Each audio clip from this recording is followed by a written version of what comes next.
Ne fais jamais ça. Ne fais pas ça. Christine a vu sa grand-mère la mettre en garde dans un rêve. Au matin, elle ouvrit le tiroir dont sa grand-mère avait parlé et resta figée en état de choc. Christine était en train de balayer après le départ de son client. Après avoir terminé les commandes de la journée, il y avait des fils et des bouts de tissu sur le sol. Heureusement, les commandes de ce mois-ci étaient abondantes, il n'était donc pas nécessaire d'emprunter de l'argent et de se battre pour payer les factures. Après avoir nettoyé la pièce, Christine a regardé autour d'elle. Elle semble aussi neuve que lorsqu'elle y a emménagé avec sa grand-mère, Elena. Cependant, lorsque la vieille dame est décédée, elle s'est sentie seule et agitée. Elle a commencé à se surmener pour ne plus penser à Elena et cela a fonctionné petit à petit.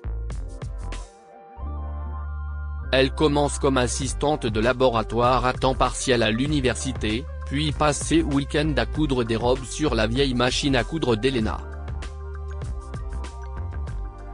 Elle était sur le point d'entrer dans le salon après avoir nettoyé quand elle a entendu la sonnette. En répondant à la porte, elle a été surprise. Luna, sa mère, se tenait sur le pas de sa porte. Elle a plissé les yeux, a regardé dans les yeux bleus de Christine, puis a rapidement détourné son regard. La vie entière de Christine a défilé devant elle. Il y a plusieurs années. Christine n'avait que 3 ans quand Luna l'a abandonnée à Elena. La femme est partie en Australie pour une opportunité commerciale et n'est jamais revenue. Christine avait l'habitude de lui écrire des lettres quand elle était enfant, mais elle ne répondait jamais.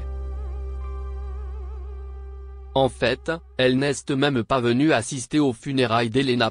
Christine sait que son père, Edward, a abandonné sa mère quelques mois seulement après l'annonce de sa grossesse.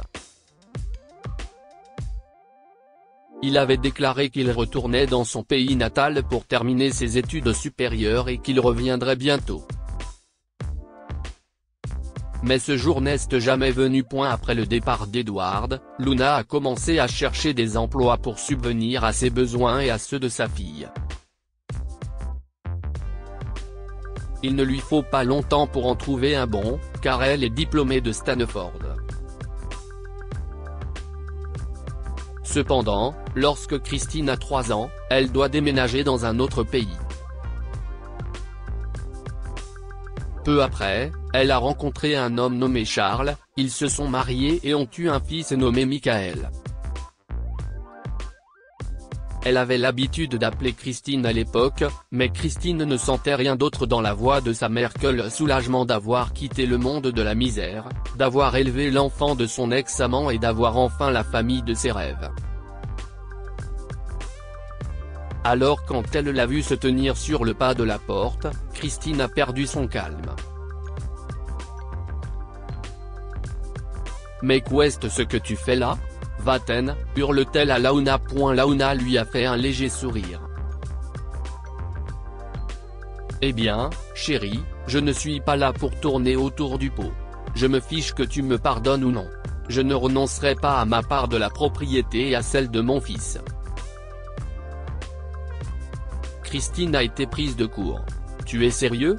Tu n'as jamais pris la peine de me demander si j'étais encore en vie toutes ces années, et maintenant tu te présentes à ma porte, pensant que je vais te donner une part ?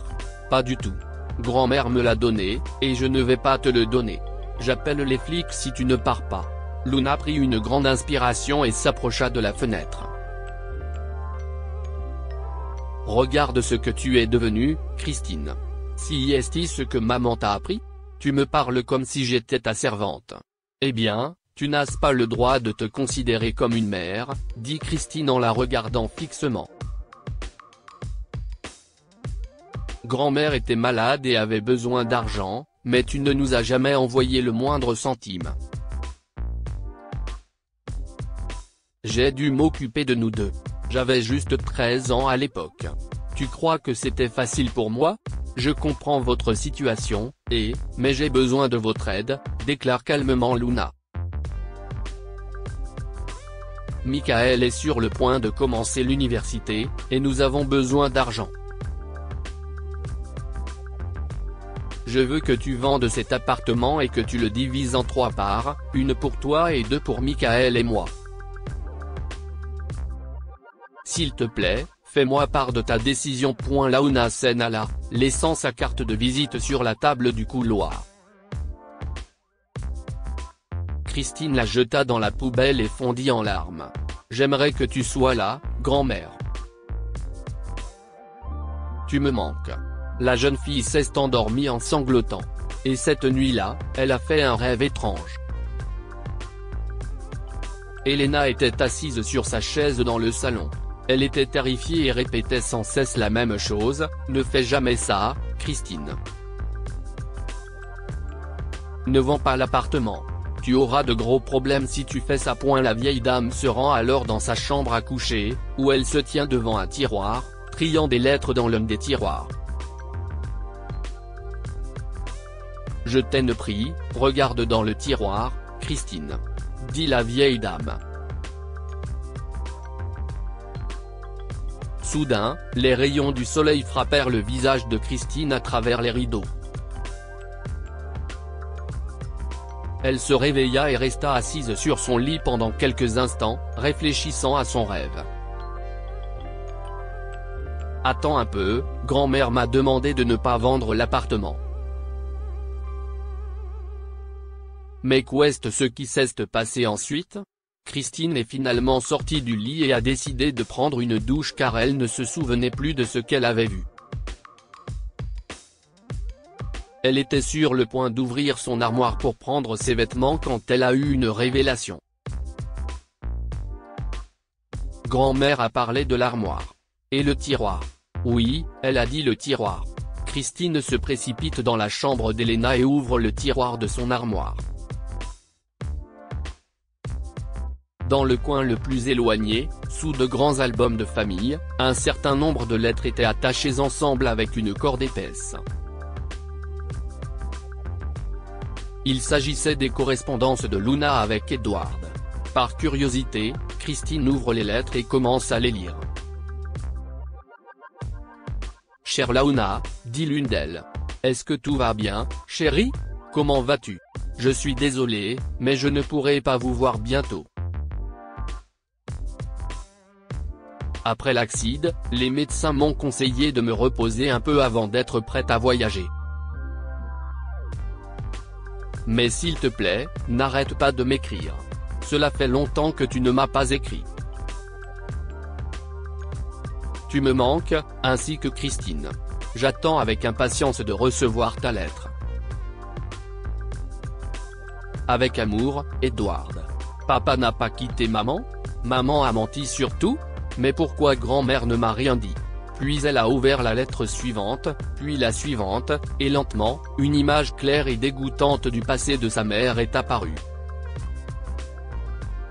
Christine parcourut les lettres à la recherche de l'adresse de son père et en découvrit une sur la dernière lettre écrite il y a 18 ans. Elle s'est assise près de la table, un morceau de papier à la main. Elle a écrit à son père et lui a raconté tout ce qu'elle avait dû endurer au cours de sa brève vie de 20 ans et l'a posté à son adresse le lendemain. Plusieurs mois se sont écoulés, et aucune réponse ne vient. Bientôt, l'hiver approche, et à ce moment-là, Christine déménage dans une nouvelle maison. Elle avait lancé sa propre entreprise de couture qui marchait bien. En sortant de la maison, elle a remarqué une voiture noire garée près de la porte d'entrée. Christine. Si y est-toi. On se rencontre enfin, lui a fait signe un homme d'âge moyen, en descendant de la voiture. Christine le regarde fixement, dans ses yeux bleus. Il lui semblait familier, comme si elle l'avait déjà vu quelque part. Soudain, ses pensées reviennent à l'album qu'elle a découvert dans le tiroir de sa grand-mère. L'homme était son père, Edward. Il boitait en s'approchant d'elle. Catherine se précipite vers lui et le serre dans ses bras. Papa. Je n'arrive pas à croire que tu aies fait tout ce chemin pour me rencontrer. Je suis désolé, chérie, j'ai mis du temps, s'excuse Edouard en la serrant dans ses bras. Je n'ai pas pu m'empêcher de venir quand j'ai reçu ta lettre. Je devais absolument te rencontrer. Christine l'a invité à entrer et lui a offert du thé. Puis Edouard lui a raconté toute l'histoire. Il s'avère que lorsque Edouard est parti à l'étranger, Luna a cessé de répondre à ses appels et à ses lettres. Alors qu'il était sur le point de rentrer, il a eu un accident et a été admis à l'hôpital. Le temps qu'il puisse revenir, Luna avait déménagé dans une autre ville. Je ne pouvais pas vous contacter car je n'avais pas votre adresse. Cependant, je vous attendais, si est-ce pourquoi je n'aille jamais changé d'adresse, a-t-il expliqué à sa fille. Christine est ravie d'avoir retrouvé son père. Elle décide de rester dans l'appartement d'Elena plutôt que de déménager, puis Edouard emménage avec elle. Une nuit, elle fait un nouveau rêve sur sa grand-mère. Elena sourit, comme si elle était au courant de la rencontre de sa petite fille avec Edouard. Plus tard, après le divorce de son soi-disant mari, Luna est retournée dans leur maison avec son fils, mais Christine lui a claqué la porte au nez. Que pouvons-nous apprendre de cette histoire? Certaines personnes ne méritent pas d'être parents. Luna était une mère terrible qui ne cesse de jamais soucier de sa fille. Parfois, les rêves sont réels et préfigurent ce qui va se passer. Christine a fait un rêve dans lequel elle voyait sa grand-mère, qui l'avertissait d'un danger imminent. Si vous avez aimé cette histoire, vous aimerez peut-être celle d'une femme qui a ouvert un sac dont elle a hérité de sa grand-mère et a trouvé une vieille bague. Cette histoire est inspirée par l'histoire d'un de nos lecteurs et écrite par un rédacteur professionnel. Toute ressemblance avec de véritables noms ou lieux est une pure coïncidence. Toutes les images sont utilisées uniquement à des fins d'illustration. Partagez votre histoire avec nous. Elle changera peut-être la vie de quelqu'un.